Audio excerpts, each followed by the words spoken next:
ঘড়ির কাঁটায় টিকটিক করে চলছে আপন গতিতে। হেলাল সাহেবের সাথে সকাল সকাল ঝগড়া শেষে মনটা ভালো হয়ে গেছে নুসরাতের। নাসির মঞ্জিলে আসার পর বারান্দায় হাঁটল আর গুনগুন করে গান গাইল। এমন মুহূর্তে লক্ষ্য করল সৈয়দ বাড়ির অভ্যন্তর হতে বের হওয়া চুনোপুঁঠির মতো মানুষদের। নুসরাতের মতামতে আজকাল তার চোখের পাওয়ারের গ্লাসে মাইনাস চলছে, তাই চোখ দূরের জিনিস কম দেখছে। দূরের জিনিস স্পষ্ট দেখার জন্য বারান্দা থেকে দৌড়ে গিয়ে নিয়ে আসলো চোখের সাদা ফ্রেমের গ্লাস। গ্লাসের উপরের অংশটা সামান্য চিকন। নিজের চোখে গ্লাস এঁটে নিয়ে দাম্ভিকতার সহিত নাক তুলে অহংকার করল। তবুও স্পষ্ট কিছুই দেখল না চোখে, তাই নিজের যুগান্তকারী আবিষ্কার নিয়ে আসলো। যা তাদের ঘরের ছোট আহান্টন বানিয়েছে। চোখের সামনে দূরবীন চেপে ওই বাড়িতে চোখ রাখল। মনে হলো এর চেয়ে ভালো তার চোখ দুটোই, তাই ভণ্ডামি ছেড়ে বারান্দার রেলিং ধরে ঝুলে গেল ওপাশের বাড়ির অবস্থা দেখতে। প্রথমেই লিপি বেগমকে বের হতে দেখা গেল। ভদ্রমহিলার পরনে নুট কালারের বোরকা, মাথায় একই কালারের হিজাব। পিছু পিছু হেলাল সাহেব বের হচ্ছেন। কানে মুঠোফোনটা চেপে ধরে চেঁচাচ্ছেন কোনো একটা বিষয় নিয়ে। নুসরাত সময় নিয়ে খেয়াল করল শ্বশুরবাড়ি যাওয়ার জন্য ভদ্রলোক আজ বেশ সেজেছেন। সচরাচর যেমন থাকেন তার থেকে বেশি আজ ভালো করে তৈরি হয়েছেন। বাড়ির ফ্রন্টিয়ার্ডে এসে কবজিতে আটা ঘড়িতে চোখ রাখলেন। অতঃপর আবারও উচ্চস্বরে চেঁচালেন। চেঁচানো শেষে ভাব নিয়ে ট্রাউজারের পকেটে এক হাত রেখে দাঁড়িয়ে মোবাইলে কথা বলতে ব্যস্ত হলেন। কথা বলা শেষে স্ত্রীর মুখশ্রীর পানে তীক্ষ্ণ দৃষ্টি বোলালেন। মুখে সাজের অস্তিত্ব পেতেই খ্যাঁক করে ওঠেন। বলেন, এসব কী লাগিয়েছ মুখে তুমি লিপি? কেন, খারাপ লাগছে? লিপি বেগম ভয়ার্ত স্বরে শুধালেন স্বামীকে। স্ত্রীর কথা কানে না তুলেই হেলাল সাহেব নিজের মোবাইলের সেলফি ক্যামেরা অন করলেন। লিপি বেগমের মুখের সামনে নিয়ে চেহারা দেখাতে দেখাতে বললেন, দেখো, পুরো জিন্নাতের মতো লাগতেছে। লিপি বেগম ভেংচি কেটে বললেন, সুন্দরের কিছু বোঝেন আপনি? না, তুমি একাই বোঝো। হ্যাঁ, বুঝি বলেই তো সেজেছি। আপনার মতো বুড়ো বয়সে নায়ক সেজে ঘুরছি না। ভদ্রলোক হাত দিয়ে মাথার চুল পেছনে ঠেলে দিয়ে মিষ্টি হাসলেন। অহমিকা মিশ্রিত কণ্ঠে বললেন, নায়কের মতো দেখতে হলে তো নায়কই সাজব। নায়কের নও লাগছে না আপনাকে, দেখতে পুরো কার্টুনের মতো লাগছে। জেলাস জেলাস, কোনো বিষয় না। এত সুন্দর হ্যান্ডসাম চেহারা না থাকলে মানুষ তো জেলাসই হবে। এটা তোমার একার বিষয় না, পুরো পৃথিবীর মানুষই আমারই রূপ দেখে জ্বলে। যত সব ঢং, আমি কেন জ্বলব? হ্যাঁ, এখন তো মনে হবেই ঢং। সঠিক উত্তর দিয়ে দিছি না তোমাকে? তোমার আমাকে কি মনে হয় লিপি? আমি কথা বলতে জানি না? আমি যদি যুক্তি সহকারে কথা বলতে শুরু করি, এই পৃথিবীর কেউই আমার সামনে টিকতে পারবে না। লিপি বেগম তেষ্টা চোখে তাকিয়ে মিনমিন করলেন, আপনার মতো মাথায় সমস্যা যার, সেই টিকতে পারবে। হেলাল সাহেব শুধালেন না, কপালে ভাঁজ ফেলে খ্যাঁক করে জিজ্ঞেস করলেন, কিছু বললে লিপি? ভদ্রমহিলা দুই পাশে মাথা নাড়িয়ে বোঝালেন কোনো কিছু বলেননি। এই লোকের সাথে কথা বাড়ানো মানেই নিজের পায়ে নিজেই কুড়াল মারা। আর তিনি এত পাগল না, এই মাথায় দোষ ধরা লোকটার সাথে কথা বাড়াবেন? তাই কথা না বলাই জুৎসই মনে হলো। স্ত্রীর সাথে একজোট ঝগড়া করার ইচ্ছে থাকলেও তা সম্ভব হলো না। তাই হেলাল সাহেব সৈয়দ বাড়ির দোতলার পানে তাকিয়ে বিকট শব্দে চেঁচালেন, এই আরস, ঘুম এখনও শেষ হয়নি তোমার? ওপাশ থেকে কোনো শব্দ আসলো না। নুসরাত গালে হাত দিয়ে তাকিয়ে রইল মুগ্ধ চোখে। এরা কি সুন্দর বিনোদনমূলক ঝগড়া করে, দেখেই মজা চলে এসেছে। এর মধ্যে সৈয়দ বাড়ির ভেতর থেকে কালো কালার একজোড়া ক্রিস্টিয়ানো ডিওরের স্লিপার আর আড়ঙের ল্যাভেন্ডার কালার কামিজ পরে বের হলো ইসরাত। মাথায় হিজাব বাঁধা ড্রেসের সাথে ওড়না একপাশে ফেলে রাখা। তড়িঘড়ি করে আসতে গিয়ে হোঁচট খেল সদর দরজার সামনে। উল্টে পড়ার আগেই তাকে বাহু ধরে সামলে নিল জাইন। নুসরাত ভালো করে আরেকটু তাকঝাক করার জন্য রেলিং ধরে ঝুঁকে গেল। চোখ দাবিয়ে তাকাতেই দেখা মিলল সদর দরজার সম্মুখে সৃষ্ট একটা লম্বা গঠনের প্রতিবিম্বের। চোখের আকাশ শুরু করে নিতেই অক্ষিকোটরে অন্তর্গত হলো দরজা দিয়ে বেরিয়ে আসা লম্বা গঠনের লোকটাকে। গায়ে কালো ট্রাউজার আর ফুল স্লিভ সাদা টি শার্ট জড়ানো। আজ রোদ কড়াভাবে ওঠায় বাহিরে বের হতেই আলোর ঝাঁজে চোখ খিচিয়ে নিল। হাতের মোবাইলটায় কিছু একটা টাইপিং করতে করতে গিয়ে দাঁড়ালো ইসরাতের পাশে। তখনও একবারের জন্য লোকটা মাথা তুলে তাকায়নি মোবাইল হতে। এতক্ষণ যাবৎ পলকবিহীন ওদিকে তাকিয়ে থাকায় চোখ ঝাপসা হয়ে আসলো নুসরাতের। তাই সে দুই হাতে চোখ ডলে নিয়ে পরিষ্কার করল। ভ্যাপসা গরম গায়ে লাগতেই সাদা রঙের হ্যালো কিটির টি শার্ট সামনের দিকে টেনে বাতাস করল। অতঃপর আবারও তাকঝাক করার জন্য ওদিকে তাকাতেই দেখল সুদর্শন মাখা চেহারাটায় বিরক্তিভাব সরে গিয়ে রাগ ভর করেছে। প্যান্টের পকেটে মোবাইল ঢুকিয়ে কোনো বিষয় ভেবে ঠোঁট কামড়াচ্ছে লোকটা। জিভ দিয়ে ঠোঁট ভিজিয়ে নিয়ে আকস্মিক কোনো পূর্ব আভাস ছাড়াই ঘাড় ঘুরিয়ে সরাসরি তাকালো নুসরাতের চোখের দিকে। কপালের মধ্যভাগে গাঢ় ভাঁজ ফেলে এক ভ্রু উচালো। হয়তো জিজ্ঞেস করল, কি? নুসরাত এমন করে তাকানোতে হকচকিয়ে উঠল। সে ধরতে পারেনি লোকটা এত তাড়াতাড়ি তার দিকে ফিরে তাকাবে। চোখের দৃষ্টি এতটাই ধারালো যেন ওখানে দাঁড়িয়েই নুসরাতকে এফোর ওফোর করে দেবে। নুসরাত কয়েক সেকেন্ডের ভেতর আরশের চোখ থেকে চোখ সরিয়ে নিল। অস্বস্তিতে ঘাট হয়ে উল্টো পথে পা বাড়ালো বাসার ভেতর যাওয়ার জন্য। চোখ বন্ধ করে নিজের অস্বস্তি কমাতে চাইল। মনে হলো চোখের পাতায় আরশের ফিরে তাকানোর দৃশ্যটুকু এখনও ভাসছে। সারা জীবন সে মানুষের চোখের দিকে তাকিয়ে অস্বস্তিতে ফেলেছে, আর আছে আরশের দৃষ্টিতে পড়ে অস্বস্তিতে ঘাট হয়ে যাচ্ছে। কথাটুকু উপলব্ধি হতেই হতবাক হলো। নিজের মনের দোলাচাল মনে চেপে খুবই সতর্কতার সহিত ঘাড় বাঁকালো। একবার সতর্ক চোখে তাকিয়ে দেখবে ওপাশের পরিস্থিতি কি। আরশের বোঝার আগে বা তাকানোর আগেই আলগোছে পালাবে এইখান থেকে।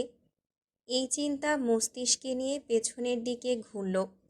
সতর্ক চোখে তাকাতেই চোখাচোখি হলো আরশের সাথে, আর সেই মুহূর্তে ধক করে উঠল হৃদয়টা। পকেটে দুই হাত রেখে জিভ দিয়ে গাল ঠেলে হাসছে বেয়াদব লোকটা। তাকে নিয়ে মজা নিচ্ছে এই ব্যাটার সার। রকিং চেয়ারে বসে চুপচাপ বিছানার শোয়ারত স্ত্রীকে খেয়াল করছে ইরহাম। শাড়ির আঁচল পেটের একপাশে সরে গিয়ে মেদহীন পেট, লতানো মেয়েলি কোমর বেরিয়ে এসেছে।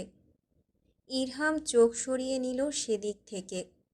কয়েক সেকেন্ড অতিবাহিত হওয়ার পর নির্লজ্জের মতো আবারও তাকালো।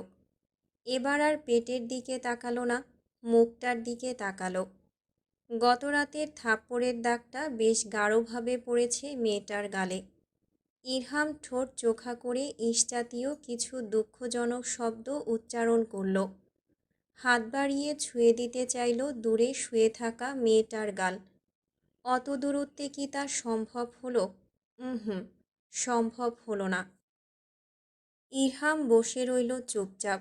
খুঁটিয়ে খুঁটিয়ে দেখল মুখের আকার আকৃতি।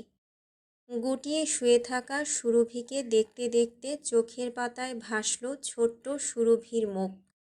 মার্বেলের মতো চোখ দুটো নিয়ে কিভাবে মেয়েটা ছোটবেলায় তার দিকে তাকাতো। কথাটা মনে হতেই ঠোঁট টিপে হেসে ফেলল। পরপর আবার মনে হলো, কি আশ্চর্য, সে হাসছে কেন? এ কেমন কাণ্ড! নিজের নির্বুদ্ধিতায় নিজেই হতবাক হলো।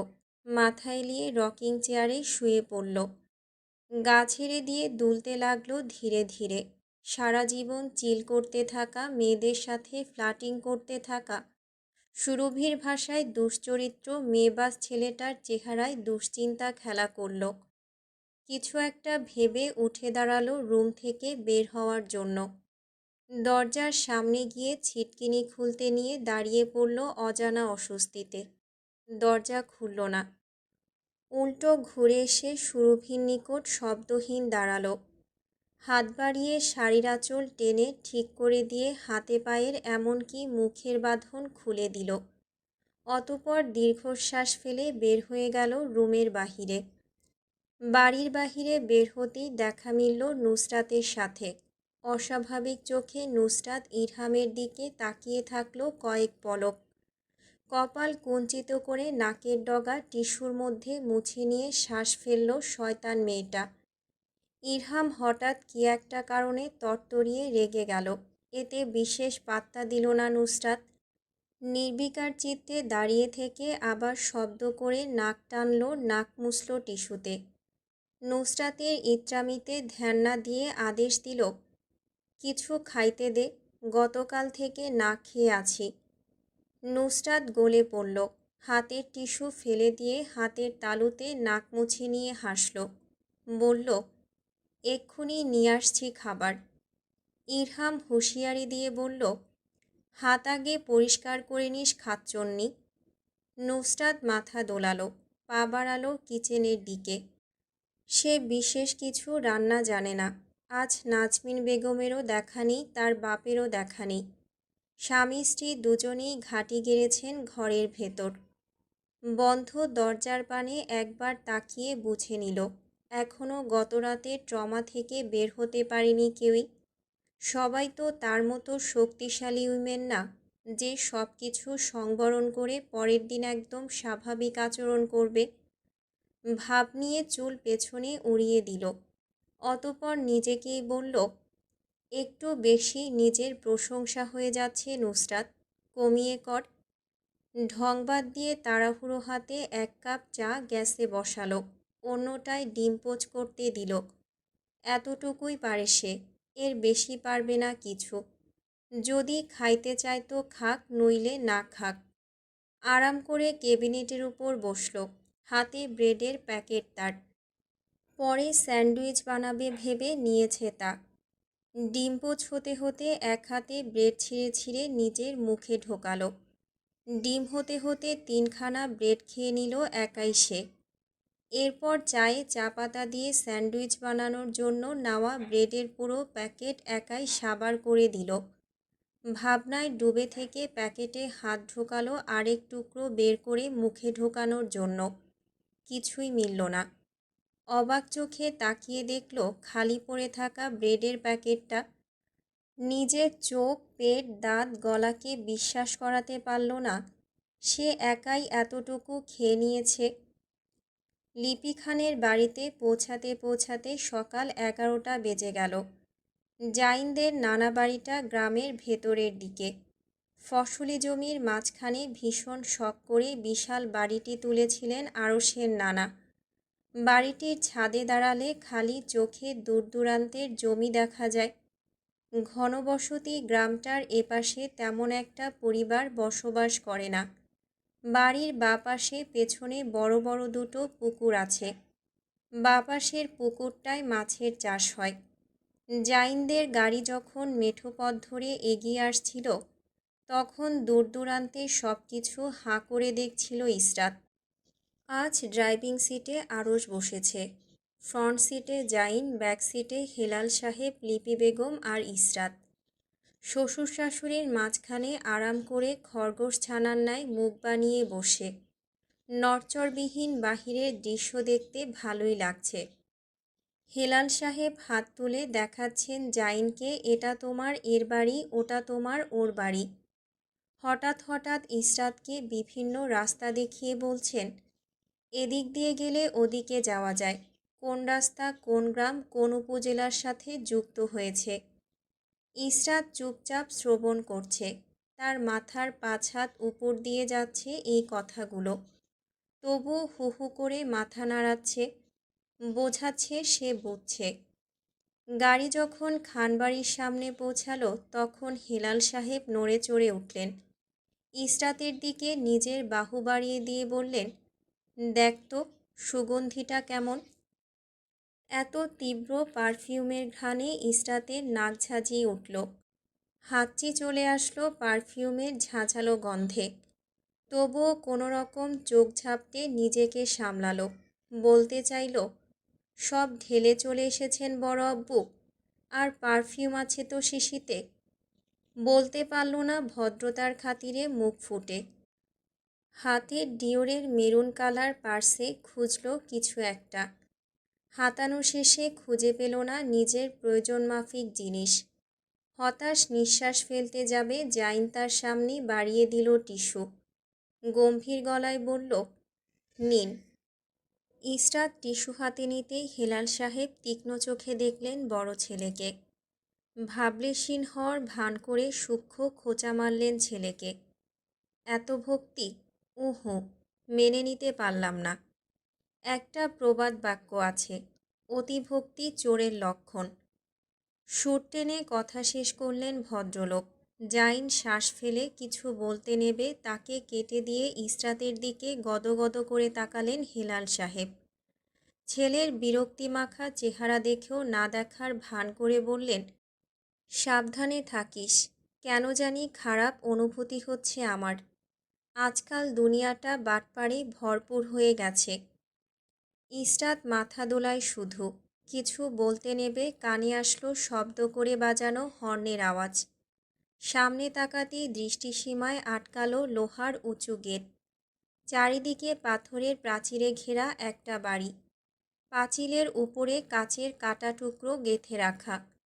ইসরাতের গোল গোল চাহনির ভেতর গেট খুলে দিল ভেতর থেকে একটা লোক। পুরো গেট খুলে দিতেই সামান্য উঁচু হয়ে ওঠা কংক্রিটের রাস্তা দিয়ে গাড়িটা ভেতরে প্রবেশ করল। গাড়ি পার করার আগেই দেখা মিলল হন্তদন্ত হয়ে ছুটে আসা জাইনের বয়সী একটা মেয়ের। গাড়িতে বসে থেকে ইসরাত অবাক চোখে মেয়েটার হন্তদন্ত পায়ে দৌড়ে আসার দৃশ্য দেখল। এমনকি পায়ে জুতো জোড়া পরেনি মেয়েটা। তার পেছন পেছন পাকিস্তানি মহিলাদের মতো মুখের অবকাঠামো নিয়ে বেরিয়ে আসলেন বয়স্কা মহিলা। ইসরাত বুঝে নিল বয়স্কাই জাইনের নানি। মুখটা গম্ভীর করে রাখা, হাসির লেশমাত্র নেই তাতে। নির্লিপ্ত মুখে দাঁড়িয়ে আছেন তিনি। দরজা খুলে সবার আগে বের হলেন হেলাল সাহেব। শাশুড়িকে সালাম দিতেই মাথায় হাত বুলিয়ে দিলেন। লিপি বেগম নিজেও সালাম দিতেই দুই হাতে বুকে জড়িয়ে ধরে চুমু খেলেন। এতদিন পর মাকে কাছে পেয়ে শব্দ করে কেঁদে ফেললেন লিপি বেগম। তাতে ভাবাবেগ হলো না রোমানা খাতুনের। শক্ত কণ্ঠে মেয়েকে বললেন, যাও লিপি, ঘরে যাও, গিয়ে রেস্ট করো। ইসরাত ভদ্রমহিলার এমন কাঠখোট্টা মুখ দেখেই নিজের মুখের হাসিটুকু গায়েব হয়ে গেল। এতক্ষণের উত্তেজনা সব উড়ে গিয়ে মুখে ভর করল অস্বস্তির। সালাম মুখ দিয়ে করতে নেবে দেখল হেলাল সাহেব পেছন থেকে দুই হাতে ক্রস দেখাচ্ছেন। পায়ের দিকে ইশারা দিয়ে মাথায় হাত দিয়ে দেখাচ্ছেন কিছু একটা। জাইন ইসরাতের বাহু চেপে ধরে আলগোছে ঝুঁকে গেল রোমানা খাতুনের পায়ের দিকে। পায়ে স্পর্শ করে সালাম দিয়ে চকচক করতে থাকা সুন্দর হাতটায় চুমু খেল। ইসরাত একইভাবে হাতে চুমু খেল। অতপর জাইন চুমু খেল ভদ্রমহিলার কপালে। তার দেখা দেখি ইসরাতও কপালে চুমু খেল। ভদ্রমহিলা জাইনের গাল চেপে ধরে নাকে নাক ঘষে হাসলেন। জিজ্ঞেস করলেন, কেমন আছিস? জাইন মাথা নাড়ালো শুধু। আরশ মুখ দিয়ে সালাম করে দুই হাতে বুকে জড়িয়ে নিল বয়স্ক মহিলাকে। চুলের ভাঁজে চুমু খেয়ে ঠাট্টা করল, শরীর নরম হয়ে গেছে তোমার নানি। রোমানা খাতুন আরশের হাতের মধ্যে থাপ্পড় মারলেন। দুই নাতিকে দুই হাতে আগলে ধরে চলে গেলেন সামনে। ইসরাত হাঁ করে তাকিয়ে থাকল। হলোটা কি? তাকে গোনায় ধরল না এরা। কেমন করে তাকে রেখে চলে যাচ্ছে সবাই। ইচ্ছে করল দুটো লাফ মারতে উঠোনে দাঁড়িয়ে, কিন্তু মারল না। রেপুটেশনের ব্যাপার। চোখ কুঁচকে মনে মনে কয়েকটা চিৎকার দেওয়ার প্রস্তুতি নিতেই জাইন এক হাতে টেনে ধরল তার হাত, টেনে নিয়ে চলল নিজের সাথে। ইসরাতকে ভ্রুচিয়ে শুধালো, এখানে থাকার চিন্তা করেছেন নাকি রে? ইসরাত হকচকিয়ে পা বাড়ালো সম্মুখে। জাইনের সাথে পা মেলাতে গিয়ে বেশ বেগ পোহাতে হলো তাকে। তারপরও পা মিলিয়ে এগিয়ে গেল। বাড়ির ভেতরে বাপা ঢোকাতে নেবে কঠোর স্বরে রোমানা খাতুন বললেন, আগে ডান পা ঢোকাও জাইনের বউ। মহিলার কথাটা ধমকের মতো শোনালো ইসরাতের নিকট। আর একটু জোরে বললে তার প্রাণ পাখি এক্ষুনি তো উড়ে যেত। জাইন হয়তো উপলব্ধি করতে পারল ইসরাতের ভয়টা, তাই রোমানা খাতুনের উদ্দেশ্যে বলল, নানি, একটু ধীরে সুস্থে বলো, ও তোমার কথা শুনে ভয় পাচ্ছে। যা বলবে সামান্য মিষ্টতা মিশিয়ে বলো। জাইনের কথায় ভাবলেশীন থাকলেন রোমানা খাতুন। তিনি নাতিদের হাত ছেড়ে দিয়ে একাই অন্দরে চলে গেলেন। রোমানা খাতুন সোফায় বসতেই একে একে রান্নাঘর ছেড়ে ড্রয়িং রুমে হাজির হলেন খানবাড়ির সবাই। রোমানা খাতুনের বদৌলতে লিপি বেগমের ভাইয়েরা এখনও আলাদা হননি। লিপি বেগমরা 3 বোন 3 ভাই। বড় ভাই পরিবারসহ আমেরিকার বাসিন্দা। মেজ ভাই একাই আমেরিকায় থাকেন। পরিবারকে শীঘ্রই নিজের কাছে নেওয়ার ইচ্ছে আছে। আর যে একজন দেশে, সে এখান থেকে বাড়ি আর জমির খেয়াল রাখছেন। মেজ ভাইয়ের 3 ছেলে মেয়ে। বড় মেয়ে পলি, মেজ মেয়ে তুলি, আর ছোট ছেলে স্বার্থ। ছোট ভাইয়ের 2 ছেলে মেয়ে। বড় ছেলে মেহুল, ছোট মেয়ে মেঘলা। সবার সাথে কুশল বিনিময় শেষে নাস্তা দেওয়া হলো। নাস্তা খাওয়া শেষে সবাইকে পাঠিয়ে দেওয়া হলো রুমে আরামের জন্য। লিপি বেগমের বড় ভাই জাইন আরশ আর হেলাল সাহেবকে নিয়ে চলে গেলেন রোমানা খাতুনের জোর নির্দেশে আজকের বাজার করতে।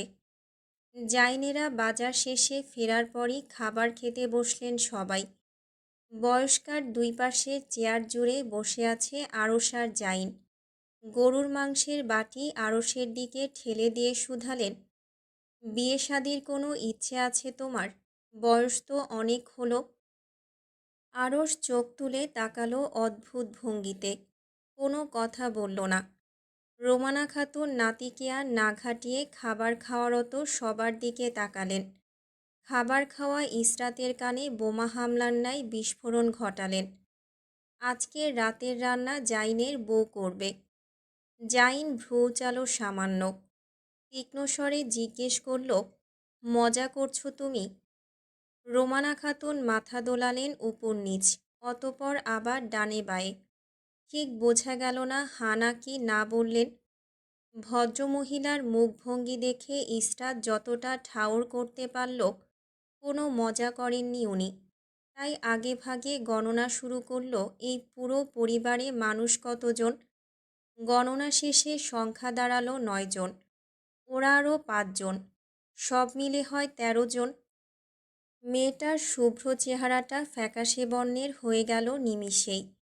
ভয়ার্ত চোখে সবার পানে চেয়ে ঢোক গিলল। এ কোথায় সে ফেঁসে গেছে? আল্লাহ আল্লাহ বলে এখান থেকে বের হতে পারলেই শান্তি। হঠাৎ ভ্রুকুঞ্চিত করে সামনের কঠোর মুখভঙ্গি করে রাখা বয়স্কার দিকে দৃষ্টি জ্ঞাপন করল সে। তীক্ষ্ণ চোখে বুড়ির চেহারাটা অবলোকন করল। কোথায় অসুস্থ এই মহিলা? বয়স্কা তো তার থেকে দ্বিগুণ তরতাজা সুস্থ সবল মনে হচ্ছে। তাহলে মিথ্যা বলল কেন এরা? নাক ছিটকে বিড়বিড় করল, মিথ্যুক মহিলা। আমাকে এখানে চাল দিয়ে এনেছে কাজ করানোর জন্য। সুরভি গতকাল দুপুর থেকে না খাওয়া। নুসরাত সাধছে কখন থেকে খাবার খাওয়ার জন্য, কিন্তু কোনো প্রকার নড়চড় করছে না। বিছানায় মটকা মেরে শুয়ে আছে। নুসরাত ডাকল, সুরভি, এই সুরভি। হুম, নড়ল না। নুসরাত গায়ে হাত দিয়ে ধাক্কা দিল। ভালোবেসে আদর মিশিয়ে ডাকতে চাইল, সুরভি, কিন্তু তা হলো না। বের হলো কর্কশ স্বরে, এই সুরভি, ওঠ। না, উত্তর আসলো না ওপাশ হতে। চোখ খুলে পর্যন্ত তাকালো না তার দিকে। নুসরাত কপালে দৃঢ় ভাঁজ ফেলে দেখল ঘুমের ভান ধরে পড়ে থাকা জেদি মেয়েটাকে। চোখের পাপড়ি নড়ছে তীর তীর করে। সে চাইলেই একটানে মেয়েটাকে তুলে বসাতে পারে, কিন্তু করল না। দীর্ঘশ্বাস ফেলে খাবারের প্লেট নিয়ে পিছু ফিরতেই ঝড়ের গতিতে এসে একটানে বিছানা থেকে তুলে বসালো তাকে ইরহাম। হিসহিসিয়ে বলল, চুপচাপ খাবার খাও। সুরভি চিৎকার করে উঠল, আমাকে স্পর্শ করার সাহস পেলি কিভাবে তুই? তুই কে আমাকে খাবার খাওয়ার জন্য বলার? আমি খাবার খাবো না, শুনেছিস তুই? ইরহাম নিজের রাগ প্রকাশ করতে গিয়েও করল না। শুধালো, কেন? মরে যাবে তুমি না খেয়ে? হ্যাঁ, মরে যাব। তোর মতো পিশাচের সাথে সংসার করার চেয়ে মরে যাওয়া বেশি উত্তম। ইরহাম নির্বিকার চিত্তে দাঁড়িয়ে রইল ট্রাউজারের পকেটে হাত ঢুকিয়ে। বলল, পরে মরো, এখন খাবার খাও। নুসরাত হাতে প্লেট নিয়ে দাঁড়িয়ে দুজনের ঝগড়া দেখছে আরাম করে। ইরহাম আবারও গম্ভীর কণ্ঠে জিজ্ঞেস করল, তুমি কি ভাবছ খাবার না খেলে আমি তোমাকে তালাক দিয়ে দিব? ভাবনা পর্যন্ত স্থায়ী রাখো কথাটা। এ জীবনে তোমাকে আমি তালাক দেব না। সুরভি ক্ষোভে নাকের পাটা ফোলালো। দুই হাতের মুঠোয় শক্ত করে চেপে ধরল শাড়ি। রাগে হিতাহিত জ্ঞানশূন্য হয়ে চেঁচালো, জানোয়ার, আমার অভিশাপ লাগবে তোর গায়ে। তুই জীবনেও সুখী হবি না। জাহান্নামে যাবি তুই। আমার মতো নিঃস্ব হয়ে যাবি তুই। তোর পাশে দাঁড়ানোর জন্য কেউ থাকবে না এই বিশ্ব ব্রহ্মাণ্ডে। আমার মতো নিঃস্ব হয়ে যাবি, দেখে নিস। সুরভির এত কথার বিপরীতে ইরহাম নির্লিপ্ত রইল, কোনো জবাব দিল না। এমনকি মুখে রাগের বহিঃপ্রকাশও ঘটল না। এতে সুরভির রাগ আরও বাড়ল। মস্তিষ্কের স্নায়ুকোষগুলো তড়িৎ গতিতে দৌড়াতে লাগল, ফলে রাগ আরও বাড়ল। দাঁতে দাঁত চেপে নিজের অপ্রতিরোধ্য রাগ সামলাতে চাইল, পারল না। তাই সপাটে ইরহামের গালে একটা চড় বসিয়ে দিল। এতেও রিয়্যাক্ট করল না ইরহাম। চুপচাপ খাবারের প্লেটের দিকে ইশারা করে বলল, নাও, রাগ কমে গেলে খাবার খাও। এইটুকু কথার রাগে কেরোসিন ঢালার মতো কাজ করল। সুরভির মনে হলো তাকে নিয়ে ঠাট্টা করে এই লম্পটটা। তাই না চাইতেও গলবিল বেয়ে ছিটকে বেরিয়ে আসলো আরও কিছু গালি। জবান দিয়ে শব্দের সহিত ফুটল, চরিত্রহীন একটা পিশাচ তুই, জানোয়ার, কাপুরুষের বাচ্চা, কুত্তার বাচ্চা, শুয়োরের বাচ্চা। তুই মরে যা, লম্পটের। ইরহাম দাঁতে দাঁত চেপে প্রথম গালিগুলো হজম করে নিতে চাইল। কোনো রকম হজম করতে পারলেও শেষেরগুলো পারল না। রক্তাভ বর্ণের চোখে তাকিয়ে থেকে হাত শূন্যে তুলল সুরভিকে বাজিয়ে একটা থাপ্পড় দেওয়ার জন্য। তার পূর্বেই চোখ বন্ধ করে শব্দ করে কেঁদে ফেলল সুরভি। দুই গাল থাপ্পড়ের হাত থেকে বাঁচানোর জন্য চেপে ধরল খামচে। যখন উপলব্ধি হলো থাপ্পড় গালে পড়েনি, তখন ঝাপসা চোখ খুলে তাকালো সম্মুখে। ইরহাম স্তম্ভিত হয়ে দাঁড়িয়ে আছে, শূন্যে তোলা হাত এখনও সেখানে আটকে। নিষ্প্রাণ চাহনিতে তাকে দেখছে। সুরভি এইটুকুই দেখল। এরপর কি হলো? দুর্বলতায় শরীর থরথর করে কাঁপল তার। চোখ দুটো ঝাপসা হয়ে আসলো সেকেন্ডের ভেতর। ভারসাম্য বজায় রাখতে শক্ত কিছু ধরার জন্য হাতালো। হাতে গিয়ে ঠেকল খড়কুটোর ন্যায় কিছু একটা। পা নিজের স্থান থেকে টলে গিয়ে সামনের দিকে উল্টে পড়ল। অবচেতন মনে অনুভব হলো ব্যথা পাবে সে। তাকে মিথ্যে প্রমাণ করে দিয়ে ব্যথার লেশমাত্র পেল না। সৈয়দ বাড়িতে ভোরের আলো ফোটার পর চোখ লেগেছিল ঝর্ণা বেগমের। ঘণ্টা তিনেকের মতো ঘুমিয়েছিলেন। এরপর ঘুম থেকে উঠে আবারও আহাজারি করে কাঁদছেন, কপাল চাপড়ে কাঁদছেন, আর বলছেন এই ছেলেকে তিনি পেটে ধরেছেন। এই দিন দেখার আগে মরলেন না কেন তিনি? শোয়েব সাহেব রকিং চেয়ারে আরাম করে বসে বই পড়ছেন, চোখে চিকন লেন্সের চশমা। স্ত্রীর কান্নায় বই পড়ায় ব্যাঘাত ঘটে, তাই বিছানায় বসে হাই হুতাশ করা স্ত্রীকে একবার তাকিয়ে দেখলেন। নির্লিপ্ত কণ্ঠে শুধালেন, নিজেকে দোষ দিচ্ছ কেন? ঝর্ণা বেগম হু হু করে কেঁদে উঠে বললেন, আমি ওকে ঠিকমতো শিক্ষা দিতে পারিনি, এজন্যই আজও এমন করেছে। সব দোষ আমার জন্যই সব হয়েছে। শোয়েব সাহেব স্ত্রীকে মোটেও দোষ দিলেন না, বললেন, ভেবে নাও ভাগ্যে ছিল এমন হওয়ার, তাই হয়েছে।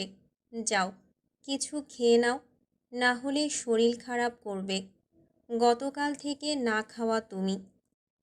খাবার টেবিলে রোহিণী গোমরা মুখে খাবার সাজাচ্ছিলেন। রমরমে বাড়িটা আজ নীরব হয়ে আছে। আহান চেয়ার টেনে বসল খাবার খাওয়ার জন্য। চেয়ার টানার শব্দটুকু এত জোরে হলো রোহিণী বেগম আঁতকে উঠলেন প্রায়। আহান দেখল বৌমাকে ধরে ধরে নিয়ে আসছেন চাচ্চু। সেদিক থেকে চোখ সরিয়ে খাবার টেবিলে এনে চুপচাপ প্লেট টেনে খাবার বেড়ে নিল নিজের প্লেটে। কানে আসলো ঝর্ণা বেগমের নাক টেনে কান্নার শব্দ। উনি খাবার মুখের সামনে নিয়ে ভ্যা ভ্যা করে কাঁদছেন আর বলছেন, আমার বাচ্চাটা গতকাল থেকে না খাওয়া, সকালে খেয়েছে কিনা কে জানে।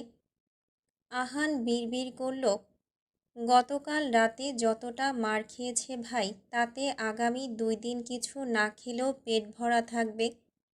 ঝর্ণা বেগম পরোটা ছিঁড়ে মুখে দিলেন আর হু হু করে কাঁদলেন। আহান গালে হাত দিয়ে দেখল বৌমার নাকি কান্না। বুঝতে পারল তারও চোখ জ্বালা করছে চাচিকে কাঁদতে দেখে, তাই চোখের পলক ফেলে নিজের চোখের পানি লুকাতে চাইল। সাথে নিজের কাছে একটা প্রতিজ্ঞাবদ্ধ হলো। মিনমিন করে আওড়ালো, আমি কোনো দিন আব্বু আম্মু বৌমা চাচুকে কষ্ট দেব না, যাই হয়ে যাক না কেন। পড়াশোনা করে সবার মুখে হাসি ফোটাবো। ঝড়ের গতিতে এই খবরটা নুসরাতের কাছে পৌঁছাতে গেল সে। যখন নাসির মঞ্জিলে আহান পৌঁছালো, তখন নুসরাতকে চিন্তিত ভঙ্গিতে পুরো করিডোরে পায়চারি করতে দেখল। তবুও তাকে দেখতেই নুসরাত ভ্রু উঁচিয়ে শুধালো, কি বলবি বল। তুমি কিভাবে বুঝলে আমি কিছু বলতে চাই? কারণ আমি the one and only Nusrat Nasir. মানুষের মুখ দেখে বুঝে যায় মানুষ কি উপলব্ধি করছে বা কি বলতে চাইছে। আহান নুসরাতকে জানালো তার ভবিষ্যতের ভাবনাটুকু। নুসরাত কিয়ৎকাল আহানের দিকে তেষ্টা চোখে তাকিয়ে থাকল। পরক্ষণে পেট চেপে হেসে উঠল। এক হাতে রেলিংয়ে থাপ্পড় মারতে মারতে বলল, ছোটবেলায় সেন্টি খেলে আমিও এমন গাঁজাখুরি চিন্তা ভাবনা করতাম। হু হু হি হি হা হা।